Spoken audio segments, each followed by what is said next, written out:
नमस्कार मित्रों, आज हम रिसर्च एप्टीट्यूड के ऐसे सवाल करेंगे जो आपकी परीक्षा में पूछे जा सकते हैं। तो चलिए शुरू करते हैं। प्रश्न, कौन सा अनुसंधान प्राकृतिक परिवेश में किया जाता है? ए. प्रयोगात्मक अनुसंधान, बी. फील्ड अनुसंधान, सी. प्रयोगशाला अनुसंधान, डी. सैद्धांतिक अनुसंधान। उत्तर बी. फील्ड अनुसंधान। व्याख्या, फील्ड रिसर्च वास्तविक परिवेश में घटनाओं का अध्ययन करता है, न कि कृत्रिम प्रयोगशाला में। प्रश्न, रिसर्च एथिक्स में निम्न में से कौन सा सम्मिलित नहीं है? ए. ईमानदारी, बी. पारदर्शिता, सी. साहित्यिक चोरी, डी. उत्तरदायित्व। उत्तर सी. साहित्यिक चोरी। व्याख्या, साहित्यिक चोरी अनुसंधान नैतिकता का उल्लंघन है, इसका पालन नहीं। प्रश्न, हाइपोथेसिस को परिभाषित किया जा सकता है? ए. अस्थायी निष्कर्ष, बी. परीक्षण योग्य अनुमान, सी.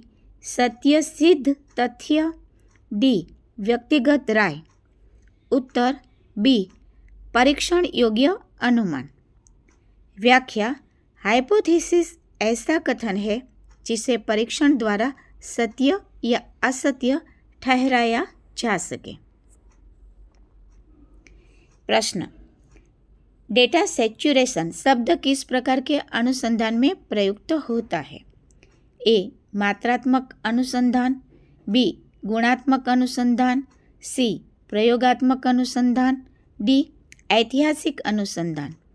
उत्तर बी. गुणात्मक अनुसंधान। डेटा सैचुरेशन तब होती है जब नई जानकारी मिलना बंद हो जाए। यह गुणात्मक रिसर्च की विशेषता है।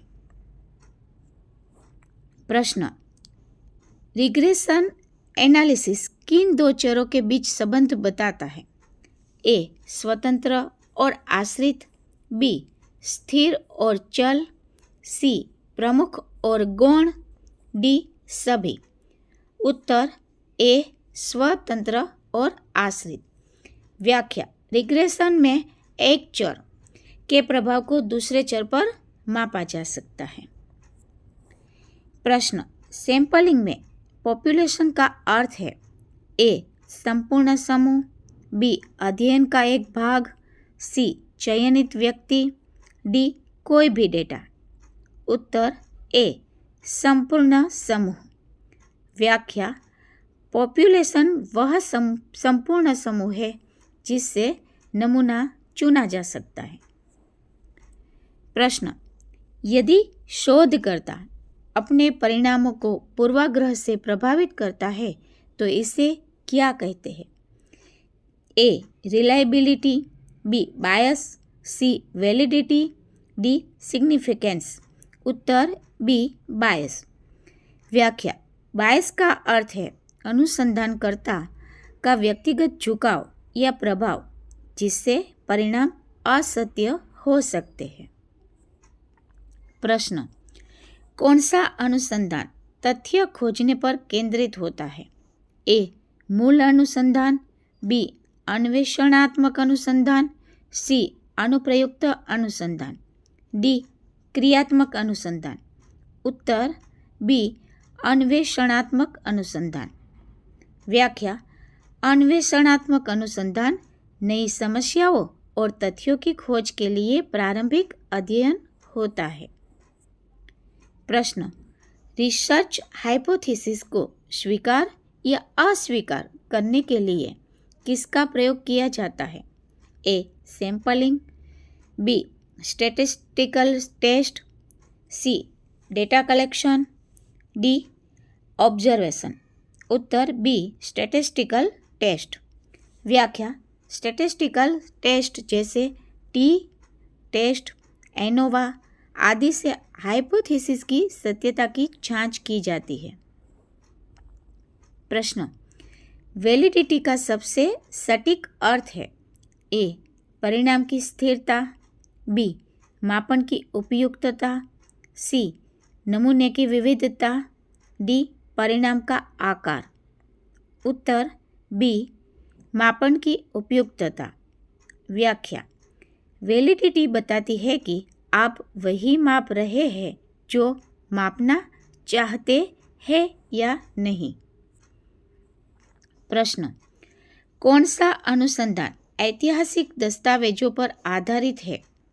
ए केस स्टडी, बी सर्वेक्षण, सी ऐतिहासिक अनुसंधान, डी प्रयोगात्मक अनुसंधान। उत्तर सी ऐतिहासिक अनुसंधान। व्याख्या, ऐतिहासिक अनुसंधान पूर्व के दस्तावेजों, अभिलेखों और घटनाओं के विश्लेषण पर आधारित होता है।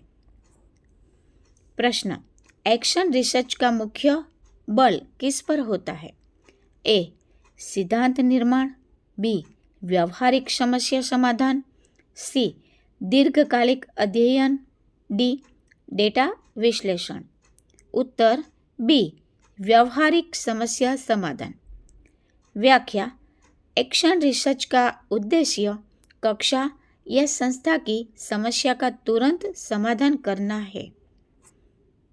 प्रश्न, कौन सा अनुसंधान सामान्यीकरण की दृष्टि से अधिक उपयुक्त है?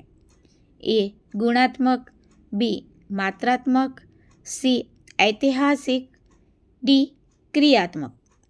उत्तर बी मात्रात्मक।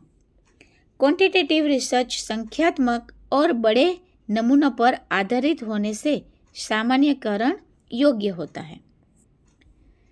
प्रश्न, फैक्टर एनालिसिस का प्रयोग होता है ए चर की संख्या बढ़ाने हेतु, बी चर के समूहों की पहचान हेतु, सी डेटा संग्रह हेतु, डी त्रुटि सुधार हेतु।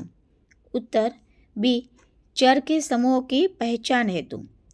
व्याख्या, फैक्टर एनालिसिस समान प्रकार के चरों को समूहित कर उनकी संरचना समझने के लिए किया जाता है। मित्रों, आपको मेरा यह वीडियो अच्छा लगा तो लाइक, शेयर, सब्सक्राइब अवश्य कीजिएगा और हाँ, यह बताइएगा कि अब आपको कैसा वीडियो चाहिए। धन्यवाद।